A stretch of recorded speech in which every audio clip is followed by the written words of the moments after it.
Et à propos de santé, on en vient maintenant à ce témoignage, celui d'un revenant au sens propre du terme. Il s'appelle Jean-Paul Duc, il a 46 ans, il y a 2 ans, son cœur s'est arrêté de battre.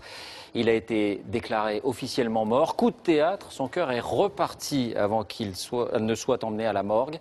Il a donc frôlé la mort et comme d'autres avant lui, il témoigne de ce qu'il a vu, de ce qu'il a ressenti. Cette expérience, dit-il, a modifié ses perceptions. Reportage Florence Bouquilla, Olivier Jacquelin avec notre bureau à Lyon. C'est dans son jardin que Jean-Paul Duc a été déclaré mort le 17 juillet 2010, foudroyé par un infarctus sous les yeux de sa femme. Très vite, les secours arrivent. 1 heure durant, ils tentent de le sauver. À ce moment-là, affirme cet homme qui se dit plutôt cartésien, il s'est vu flotter au-dessus de son corps. J'ai vu mon corps recevoir des défibrillations, j'ai vu mon corps être manipulé, saigner de la tête, j'ai vu ma tête taper contre le sol. Et est-ce que vous ressentiez une douleur? Absolument aucune. Zéro douleur. 12 défibrillations, 41 mg d'adrénaline, 12 défibrillations de 4000 volts, zéro douleur. J'entends et je comprends, on comprend. Mais il y a cette force au-dessus de vous qui dégage et vous partez. Toute l'équipe des secouristes était autour de moi et le médecin chef du SAMU m'a regardé dans les yeux et avant même de dire quoi que ce soit, m'a fait un geste des mains en me disant « c'est fini ». Mais le malade a encore des sensations, il perçoit des mouvements autour de son corps. On voit des êtres qui sont autour de nous, l'être, la chaleur, l'énergie en fait que chaque être humain dégage. Et donc on voit ces énergies circuler autour de vous et vous vous posez des questions et d'un seul coup, il y a cette lumière.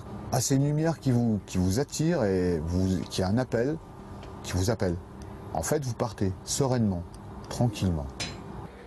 Brutalement, le cœur de cet homme de 46 ans a recommencé à battre. Cette expérience de mort imminente, il la raconte dans ce livre.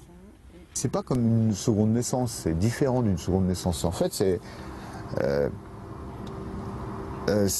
c'est moi, en sachant ce que je connais, et j'ai l'impression pas d'être jeune, quoi, d'être complètement, avoir 2 ans, quoi. Et dans ma tête, ça peut être comme ça, on peut le définir comme ça. Mais je suis un peu aussi comme une boussole qui a perdu le nord et l'ouest, quoi. Soutenu par son épouse, Jean-Paul Duc se remet doucement de son infarctus et de ses 10 mois de rééducation. Il est aujourd'hui persuadé d'avoir été de l'autre côté du miroir. Alors, on va essayer d'en savoir un peu plus avec vous, Sébastien Vibert, bonsoir. Bonsoir. D'abord, on a le sentiment d'entendre régulièrement des témoignages sur le sujet. Eh bien oui, David, on estime à peu près entre 6 et 20% les personnes qui, ayant survécu à un arrêt cardiaque, racontent cette histoire, la lumière, le corps qui se soulève. Alors ce ne sont pas toujours des personnes qui mentent ou qui sont versées dans des élucubrations, non, elles sont souvent de bonne foi et elles racontent toutes la même chose. Et qu'en disent les scientifiques? Est-ce qu'ils travaillent sur le sujet? Alors pas vraiment, ils sont un petit peu dépourvus pour une raison simple, c'est qu'il est difficile de faire des expériences, ça se refait pas en laboratoire. Quand ça arrive, la personne est en danger de mort, donc on a autre chose à faire que lui faire un IRM par exemple. Et puis on est obligé de se contenter d'hypothèses. Alors celle qui circule dans les milieux scientifiques, malgré tout, c'est un manque d'oxygène du cerveau qui fait qu'il enverrait des signaux un petit peu particuliers, toujours les mêmes. Mais ce n'est qu'une hypothèse. Aujourd'hui, la science est un peu dans le brouillard. Merci Sébastien pour ces précisions. De battre, il a été déclaré officiellement mort. Coup de théâtre, son cœur est reparti avant qu'il ne soit emmené à la morgue. Il a donc frôlé la mort et comme d'autres avant lui, il témoigne de ce qu'il a vu, de ce qu'il a ressenti. Cette expérience, dit-il, a modifié ses perceptions. Reportage Florence Bouquilla, Olivier Jacquelin avec notre bureau à Lyon. C'est dans son jardin que Jean-Paul Duc a été déclaré mort le 17 juillet 2010, foudroyé par un infarctus sous les yeux de sa femme. Très vite, les secours arrivent. 1 heure durant, ils tentent de le sauver. À ce moment-là, affirme cet homme qui se dit plutôt cartésien, il s'est vu flotter au-dessus de son corps. J'ai vu mon corps recevoir des défibrillations, j'ai vu mon corps être manipulé, saigner de la tête, j'ai vu ma tête taper contre le sol. Et est-ce que vous ressentiez une douleur? Absolument aucune. Zéro douleur. 12 défibrillations, 41 mg d'adrénaline, 12 défibrillations de 4000 volts, zéro douleur. J'entends et je comprends, on comprend. Mais il y a cette force au-dessus de vous qui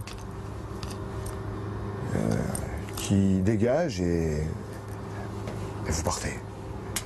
Toute l'équipe des secouristes était autour de moi et le médecin chef du SAMU m'a regardé dans les yeux et avant même de dire quoi que ce soit, m'a fait un geste des mains en me disant « c'est fini ». Mais le malade a encore des sensations, il perçoit des mouvements autour de son corps. On voit des êtres qui sont autour de nous, l'être, la chaleur, l'énergie en fait que chaque être humain dégage. Et donc on voit ces énergies circuler autour de vous et vous vous posez des questions et d'un seul coup il y a cette lumière. Ah, c'est une lumière qui vous attire et qui a un appel, qui vous appelle. En fait, vous partez sereinement, tranquillement. Brutalement, le cœur de cet homme de 46 ans a recommencé à battre. Cette expérience de mort imminente, il la raconte dans ce livre. C'est pas comme une seconde naissance, c'est différent d'une seconde naissance. En fait, c'est moi, en sachant ce que je connais, et j'ai l'impression pas d'être jeune, quoi, d'être complètement, avoir 2 ans, quoi. Et dans ma tête, ça peut être comme ça, on peut le définir comme ça. Mais je suis un peu aussi comme une boussole qui a perdu le nord et l'ouest, quoi. Soutenu par son épouse, Jean-Paul Duc se remet doucement de son infarctus et de ses 10 mois de rééducation. Il est aujourd'hui persuadé d'avoir été de l'autre côté du miroir. Alors, on va essayer d'en savoir un peu plus avec vous, Sébastien Vibert. Bonsoir. Bonsoir. D'abord, on a le sentiment d'entendre régulièrement des témoignages sur le sujet. Eh bien oui, David, on estime à peu près entre 6 et 20% les personnes